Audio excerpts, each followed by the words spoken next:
Charlemagne a demandé que ce soit cet après-midi qu'on forme les ouvriers. Et j'ai accepté parce que c'est ce qui était prévu en tout cas. En venant ici, je pensais que aujourd'hui, samedi, on allait se retrouver nombreux pour vous former. Mais ceux qui sont là sont déjà nombreux. Ce que je devais donner à tout le monde, on va le voir ensemble maintenant. Vous avez vos notes? Est-ce que vous avez vos notes? Amen. Vous avez vos Bibles au moins? Amen. D'accord. Merci d'abord pour toutes les prières qui sont montées vers le Seigneur. Notre président de culte ce soir nous a vraiment édifiés. Et nous allons... Parce que vous voyez, l'Église, c'est la famille. Et la famille, c'est la communauté. Et la communauté, c'est l'ensemble de tous ceux qui ont reçu la même vie et qui sont ensemble. Et chacun dans la communauté doit être capable de communiquer ce que la communauté a, de communiquer aux autres davantage. Donc nous allons un peu parler et améliorer notre vie. Le thème c'est cela, puisque nous sommes des ouvriers. Nous sommes des ouvriers et les ouvriers que nous sommes, nous avons besoin d'améliorer notre vie d'obéissance à Dieu par la pratique des dons spirituels. L'Église va grandir qu'à cette condition. Les dons spirituels, la manifestation des dons spirituels. Puisque nous sommes des ouvriers entre nous, c'est nécessaire de le savoir. Nous allons demander à un frère de nous lire, ou une sœur de nous lire. On va travailler sur 1 Corinthiens, le chapitre 12, que vous connaissez très très bien, du verset 1 à 11. La communauté qu'on appelle l'Église de Jésus-Christ ne peut pas ne peut pas grandir, ne peut pas avoir la maturité, ne peut pas être efficace sans les dons spirituels. C'est très très important. J'aurais voulu que tout le monde soit là parce que j'ai voulu que après cette étude que nous allons voir, que vraiment l'Église se mette vraiment au travail. Vous travaillez déjà, mais si nous ne mettons pas en pratique ceci, l'Église va grandir. Notre Église a grandi, s'est accrue à travers le monde grâce à la manifestation du Seigneur. Nous avons laissé le Seigneur agir. Et je voudrais que cela soit toujours comme ça. L'Église, c'est la famille de Dieu. Jésus a dit, je ne permettrai pas que la porte du séjour des morts prévale contre moi, mon Église. Il y a plusieurs églises, il y a eu plusieurs églises depuis Adam. Depuis Adam. Mais Jésus-Christ est venu mettre la nouvelle famille et la nouvelle, qui donne la nouvelle alliance, la nouvelle manière de faire pour accomplir la volonté de Dieu. Avec un programme bien donné. Et le programme que Dieu a donné même dans l'Ancien Testament et qui a été pratiqué dans le Nouveau Testament, c'est un programme de délivrance, un programme de restauration. Le programme a été donné à travers Ézéchiel. Jésus-Christ a donné ce programme à travers Ézéchiel et à travers aussi Ésaïe. Je crois que demain, tout le monde sera là, on va parler un peu de tout ça en détail. Mais pour ce soir, en tant qu'ouvrier, il y a la manifestation même de Dieu, l'Esprit du Seigneur sur moi parce qu'il m'a oint pour annoncer une bonne nouvelle Il m'a oint pour guérir ceux qui ont le cœur brisé. Il m'a oint pour envoyer libre les opprimés. Il m'a oint pour libérer les captifs. Il m'a oint pour enseigner. Vous voyez que c'est une question de puissance, une question de la manifestation de Dieu. Quand on dit il m'a oint, l'onction c'est la présence du Seigneur. Et cette présence nous enseigne. Donc c'est pourquoi c'est très important. L'Église ne peut pas grandir, ne peut pas être efficace, ne peut pas se défaire des distractions du monde tant qu'on ne permet pas, chaque membre ne permet pas la manifestation de Dieu à travers lui. C'est ce qui a fait la puissance et la force de l'œuvre de notre famille, notre communauté, la communauté dont nous sommes tous membres. C'est ce qui a fait la grande notoriété de l'Église baptiste œuvre et mission. C'est la manifestation de Dieu. Sans ça, c'est difficile. Et il n'y a pas de terrain difficile, mais il y a plutôt les cœurs difficiles. Sinon, il n'y a pas de terrain difficile. On a des églises partout aujourd'hui, sur les terrains même difficiles, on dit terrain qu'on appelle difficile. On a des églises en Tunisie, mais ils travaillent au Niger, mais ils travaillent. Donc, une fois que les membres de l'Église comprennent qu'ils ne sont qu'un temple et que c'est Dieu qui, à travers nous, agit et qu'on le laisse agir, le terrain n'est pas difficile. La croissance se fait sans problème. Parce que c'est Dieu qui agit, ce n'est pas nous. C'est pas nous. Donc c'est pourquoi je voudrais partager avec vous ceci et puis vous allez partager avec les autres. Vous allez partager avec les autres. Alors donc notre thème pour la formation d'aujourd'hui c'est améliorer notre vie d'obéissance à Dieu par la pratique des dons spirituels. La pratique des dons spirituels. Ce n'est pas réservé aux pasteurs seulement, ni aux apôtres, ni aux prophètes, ni aux évangélistes, ni aux docteurs. C'est réservé au corps, à tout le corps. Donc nous allons voir ça, 1 Corinthiens chapitre 12, versets 1 à 11. Qu'est-ce qu'un don spirituel? On va d'abord lire. Quelqu'un va nous lire? Bien aimé, tu nous lis. 1 Corinthiens, le chapitre 12, à partir du verset 1, je lis la parole. Pour ce qui concerne les dons spirituels, je ne veux pas, frères, que vous soyez dans l'ignorance. Vous savez que lorsque vous étiez païens, vous vous laissiez entraîner vers les idoles muettes selon que vous étiez conduits. C'est pourquoi je vous déclare que nul, s'il parle par l'Esprit de Dieu, ne dit Jésus est anathème, et que nul ne peut dire Jésus est le Seigneur si ce n'est par le Saint-Esprit. Il y a diversité de dons, mais le même Esprit.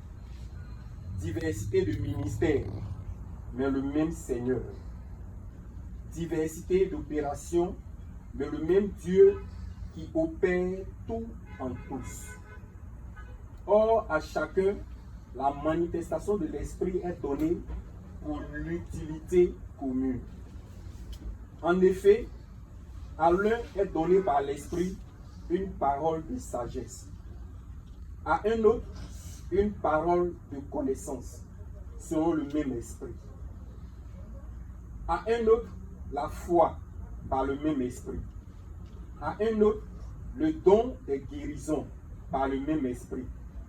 À un autre, le don d'opérer des miracles. À un autre, la prophétie. À un autre, le discernement des esprits. À un autre, la diversité des langues. À un autre, l'interprétation des langues. Un seul et même esprit opère toutes ces choses, les distribuant à chacun en particulier comme il veut. Merci beaucoup. C'est ça, c'est tout ce qui concerne la vie de Dieu à travers son Église. Dieu est dans son Église en faveur de l'humanité pour agir, pour transformer, pour réorganiser, pour restaurer. Mais ça ne peut pas se faire sans que lui-même soit présent en nous, en chaque chrétien. C'est important. Et le désir que nous avons, c'est cela. Je suis en train de voir que vraiment Dieu agisse puissamment au milieu de vous ici en Amérique. Vous voyez, dans le passé, dans 2 ans, 3 ans passés, en Europe, bon, ce que vous vivez ici, ils ont vécu. C'était les frères avaient le désir de voir une grande œuvre, une œuvre qui grandit, une œuvre vraiment excellente. Mais bon, ce n'était pas facile. Mais aujourd'hui, par la grâce de Dieu, le travail est en train de se faire d'une manière extraordinaire. Amen. Et la manifestation de Dieu est présente. Pourtant, l'Europe, c'est un terrain très, très difficile. Un terrain, comme on le dit en philosophie, cartésien. Où les gens, bon, ils sont plus distraits que n'importe qui dans le monde. Et puis, les choses de Dieu sont mises en arrière-plan. Mais quand même, dans cette situation, nos églises évoluent et travaillent. Et on voit la manifestation de Dieu au milieu d'eux. Et quand c'est comme ça, les gens de ce monde sont fatigués. Tous ceux que vous voyez dans la rue, là, qui se droguent, ils sont fatigués. Mais s'ils viennent à l'église, s'ils savent que Dieu fait les choses au milieu de vous, ils vont venir. Ils vont venir. Et l'église va grandir.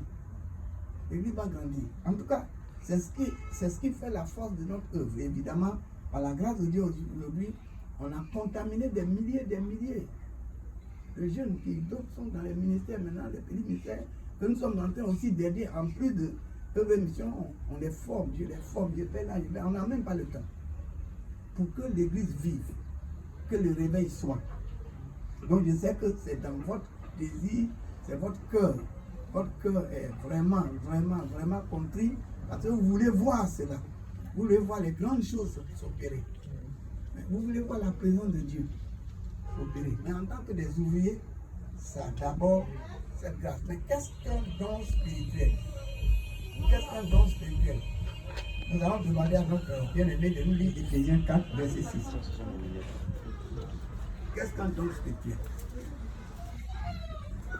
Éphésiens le chapitre 4, le verset 6, il est écrit: un seul Dieu et Père de tous, qui est au-dessus de tous, et parmi tous, et en tous. Tu reprends? Éphésiens chapitre 4, le verset 6. Oui. Un seul Dieu et Père de tous, qui est au-dessus de tous, et parmi tous, et en tous. Voilà. Tout est. Une fois que ça c'est compris, le reste là, c'est facile. Parce que souvent, on dit, mais moi je veux aussi imposer les mains aux malades pour que les malades soient guéris. Je veux faire ça.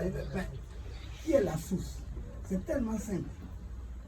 Nous avons un seul Dieu, créateur, mais il est Père, il est la source de la création. Mais où il est? Il est au-dessus de tous. Mais où il est?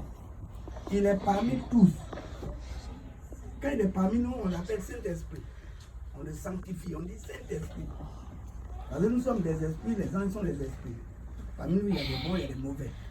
Mais quand Dieu, qui est saint, là, est au milieu de nous, on dit Saint-Esprit.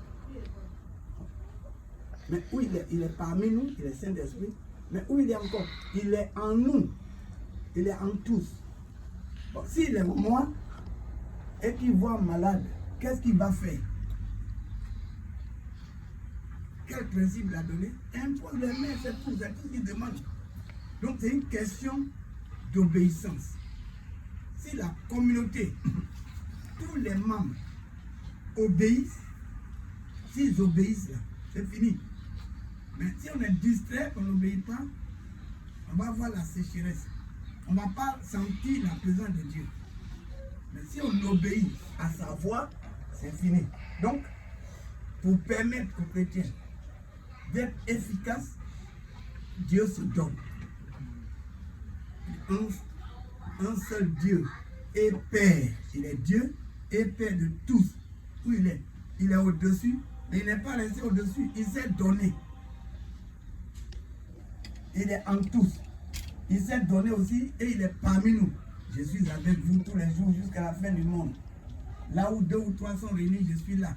Si vous demeurez à moi, et que je demeure en vous. Tout ce que vous demandez, vous allez avoir. Et vous allez faire les œuvres que j'ai faites et vous en ferez de plus grandes. C'est de permettre à Dieu, c'est de reconnaître d'abord que je suis temple de Dieu, qu'il est en moi, de reconnaître qu'il est, quand on est ensemble, il est parmi nous, il est en tous, de reconnaître qu'il est en haut, c'est lui qui est en haut là, c'est lui qui est au milieu de nous. De reconnaître que Jésus-Christ n'est pas autre personne que Dieu lui-même, mais sous sa manifestation visible, pour qu'on puisse le connaître, qu'on puisse le voir, qu'on puisse s'identifier à lui. Nous sommes ses fils et ses filles. Donc c'est important. Qu'est-ce qu'un don spirituel? Le mot don veut dire quoi d'abord? Nous sommes là, les ouvriers, hein, vous pouvez répondre. Un don, quand on dit don, hein? Qu'est-ce qu'un don? Oui? Un don, c'est un cadeau. On donne. Oui, on donne. C'est quelque chose qu'on reçoit. C'est ce qu'on dit don. Je donne. Le don spirituel. On met spirituel parce que c'est divin. Quand c'est spirit, c'est démoniaque. Parce que la frontière n'est pas trop grande.